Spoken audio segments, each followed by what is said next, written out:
Hello everyone and welcome to episode 5 of the BTD 5 100% playthrough. In this episode, I'll be going over the Dart Monkey and all its upgrades and stuff, and then sped up footage of a map. The next few episodes will just be footage of a map or maybe some co-op because I'm going to be going out of town this weekend. So I won't have time. I have to pre-record them. So yeah, let's get right into this. I'm going to be using Sandbox for the for showing off the upgrades, and we'll be doing it on patch. So let me buy sandbox mode. This is a mode where you can like show off towers. You have infinite money and you can spawn balloons. Sorry about that little cut. I had some technical difficulties. So here we are with the Dart Monkey. First I'll be going here, I'll just give a little overview first. So the Dart Monkey, commonly referred to as the Dart Monkey or as Dart, is the first tower you have unlocked and is the most basic of all the towers. While useful early and mid-game, it starts to fall off in late game without using its ability constantly, and it is near useless in free play. I'll be returning to some of these to all the towers later on in episodes to show off their specialty building once I have them unlocked. But I can't do that right now as I don't have the monkey money. So first off, I'll just go over how I'll be naming off the upgrades. It's based off how many upgrades you have on the left path and on the right path.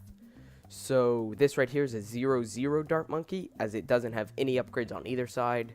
This will be a 2-0 Dart Monkey, as it has 2 upgrades on the left side and 0 on the right. And this would be a 2-3 Dart Monkey, as it has 2 upgrades on the left and 3 on the right. You can also say, oh my, go away. You can also say a 4X Dart Monkey, let's say, and that would be referring to the Juggernaut upgrade only, not a specific number of tiers on this side. It could be 4-0, 4-1, or 4-2, but that just means we're talking about the Juggernaut upgrade. So with that out of the way, let's get started. I'll go ahead and place my 9 Dart Monkeys that I'll need. 6, 7, 8, 9. I think that's 9. Yeah. Alright, so starting off, we have the 0-0 Dart Monkey. This is unlocked from the beginning of the game, and its cost is $170 in easy mode, $200 in medium, $215 in hard, and $240 in impossible. Later on, I won't be listing off the 4 difficulties, just know that's the order it goes. It has a pierce of 1, a damage of 1, and an attack speed of 1.03, disregarding the monkey lab. So 1.03 means, here, let's just send a lead out to test. I'm pretty sure that means it attacks every 1.03 seconds, but I'm not 100% sure. That's just the statistic I found on the wiki. So moving on, and it is able to get camo detection through an upgrade. So starting off with the 1X Dart Monkey. Long range darts. It increases the range of the Dart Monkey from this to this. And it costs $75, $90, $95, or $110. Next upgrade, Sharp Shots, increases the pierce of the Dart Monkey by 1 for a total pierce of 2. It costs $120, $140, $150, and $170. Our next upgrade, Enhanced Eyesight, increases the range even more and allows the Dart Monkey to detect camo balloons. So from this with long range darts to this with Enhanced Eyesight. It costs $100, $120, $130, or $145. Next, Razor Sharp Shot, the X2 Dart Monkey. It increases the pierce by 2 for a total pierce of 4. It costs $145, $170, $185, and $205. Next, we have the 3X Dart Monkey, the Spike-a-Pult. It costs $425, $500, $540, or $600. It turns the Dart Monkey into a Spike-a-Pult, which throws a large spike ball instead of darts. It increases the range slightly, which, let me upgrade it again to show that off. From that to... Never mind, it doesn't. Wow. Wiki was wrong, I guess. Probably should have checked that ahead of time. Whatever. And it has a slower attack speed than the normal Dart Monkey. Each spiked ball has a Pierce of 18. Next up, we have the triple darts upgrade, which costs $280, $330, $355, or $395.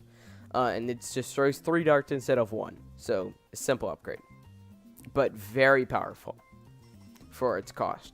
Next, we have the 4x dart monkey, or the Juggernaut, which, here, let's see. It costs $1,275, $1,500, $1,620, or $1,800. And it throws an even larger spiked ball that has lead popping power, frozen popping power, and does 5 damage to ceramics. It still has a damage of 1, though, normally. And each ball has a Pierce of 100. And lastly, we have the ability, the Super Monkey Fan Club. The X4 Dart Monkey. The X4 of every tower is going to be the ability. It costs $6,800, $8,000, $8,640, or $9,600.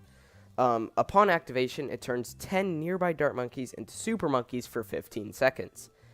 The super monkeys here are essentially 0-1 super monkeys, so they have the slight range upgrades. They all have that range. And although the Pierce is 4 if you have the Razor Sharp, I think. Let me test if you have that even if you don't have Razor Sharp. I wasn't really able to test too much because I didn't have Sandbox already. But, okay. So, you can see upon activation, their range increases, and let's see what their Pierce is. So, it looks like they have a Pierce of 1, but if we get Razor Sharp on each of them, then we'll have a Pierce. Yeah, then their Pierce increases, it seems. Cool. Due to sharp shots and razor sharp shots, yeah.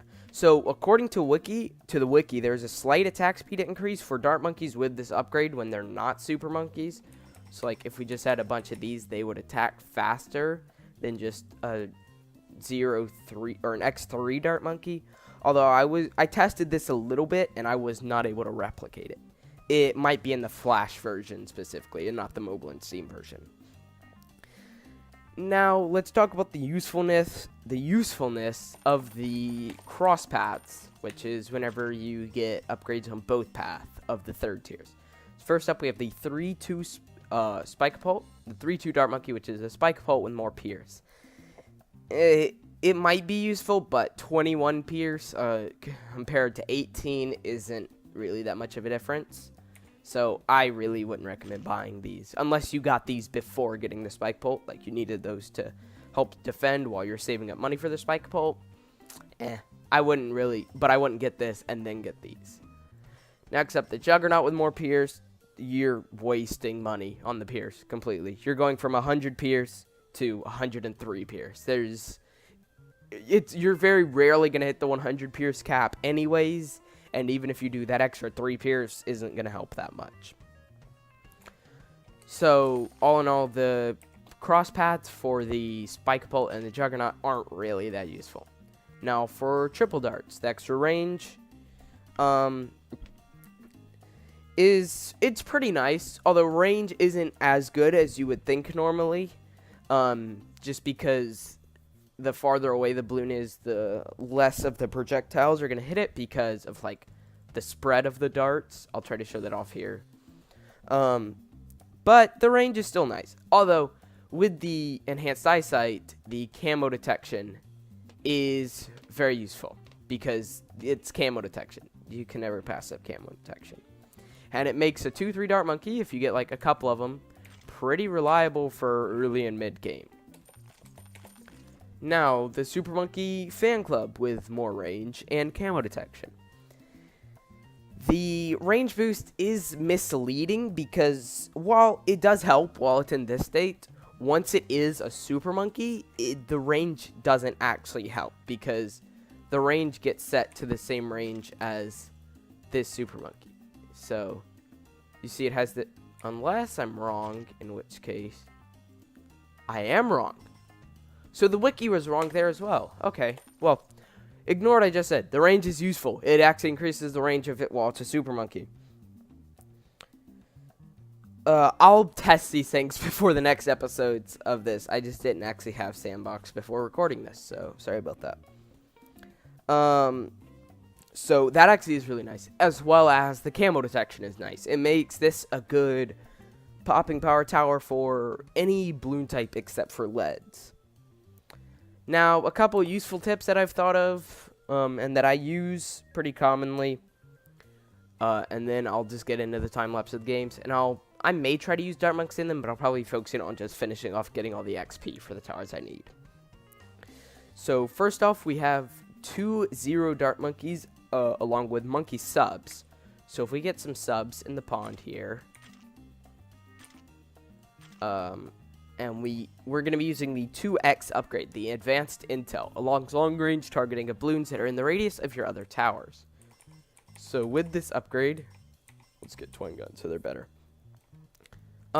It allows your subs to attack in the range of other towers. So if I get a 2-0 dart monkey up here, like this tip is, then I spawn some balloons, the subs are able to attack the balloons while they're in the range of this dart monkey. So this is a really useful tip, because you can just like put some dart monkeys everywhere, and then these subs will have essentially like full map coverage. So we spawn some balloons now, and these subs will be able to constantly attack these balloons. Here, let's just send like a MOAB for better comparison. So these subs will be able to attack the MOAB essentially wherever it is on the map, which is really useful. So if you're using mainly sub map on one of those heavy water maps, just sticking a couple 2-0 dart monkeys around will be really helpful, because it'll give your subs full map range along with camo detection, which will greatly increase your popping power. It allows these 4 2-1 subs to almost solo a MOAB. It would have soloed if there weren't those ceramics before it. So this is really good, in my opinion. Next up, we have just the 2-3 dart monkey, or like a couple of them. So let's say like 4 of them, I guess. Just for good early game popping power. So this costs probably a little over 4,000 for the 4 of these. But this is good for like, I think rainbows is probably what it can really defend. Oh no, it looked like it'd probably do a bit more, but yeah. This is a good defense that'll last, as long as you get a little bit of lead popping power with this. This will last you into probably into the mid-40s. I don't think this can take out a MOAB, but this will definitely last you into the mid-40s and be really cheap so that you can farm some during this time as well. So you can just get a good amount of cash to get a defense for late game. And lastly, last tip that I came up with ahead of time. Now, of course, these aren't the only tips, like I said, but it is using, why am I not holding shift? Using the Super Monkey Fan Club. Oh, these 4 actually do pop the MOAB, but they aren't going to get any of the ceramics, so interesting. Using the Super Monkey Fan Club against BFBs. So let's go ahead and not spike pole. Also, another thing about the Super Monkey Fan Club, jeez. If it works like I remember, here, I'll just go and test that real quick. It will not turn spike-a-pults. It does. Okay, well, good to know. It used to, I don't know. Oh, maybe that's a battles only thing. I don't know. But it doesn't change spike-a-pults in battles, then I guess. I don't remember. I do remember not changing spike-a-pults, though. So, Super Monkey Fan Club versus BFBs. So let's just send out like 4 BFBs, and then once I get in range, I'll activate the ability. This is a really good ability for defending against BFBs in, say, like the 60s and the 70s. So I don't know if this will solo. It might. I think it's gonna get a little overwhelmed here. Oh, maybe they're good. Nah. Well, the ability ran out. But with a little bit more pump power, that would have taken out 4 BFBs, which is really good for just this dart monkey. And these could just be like 2-0 darts, but it's actually 2-2 would be the best. But I went ahead and got them at triple darts. They have a reasonable pump power even while the ability is down. But yeah, for this, which this actually was probably like 15 grand or something. But if you just got the 2 2s, it'd probably be like 12 or 13 grand or something, I think. Pretty reliable popping power that, as long as you have the ability active, it could take out most of the 60s and the 70s, which is pretty good in my opinion for that cost. So yeah, that's all the stuff I got for Dart Monkeys. Of course, there is other stuff that you can use, like, actually, I'll go over this as well, because this is a key if you're using Juggernauts. Which, I don't have too many tips about this, because I'm still learning this as well, but, like, placement of towers is really important. So, say, like, a Juggernaut there, you want the Juggernaut shooting down straight lines, like that. So, you can see that by doing this, it reaches its full, it reaches the pop limit of the 100 Bloons. So I guess you're technically getting the sharper shots would be useful, but actually, wait, can I just hold this to spawn? Yeah, there we go. Oh, it pops 3 more Bloons. Yeah, it doesn't matter.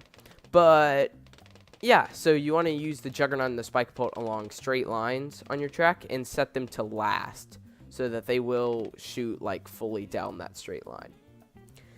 And yeah, that's about all I've got. So thank you for watching this, and here's the time lapse.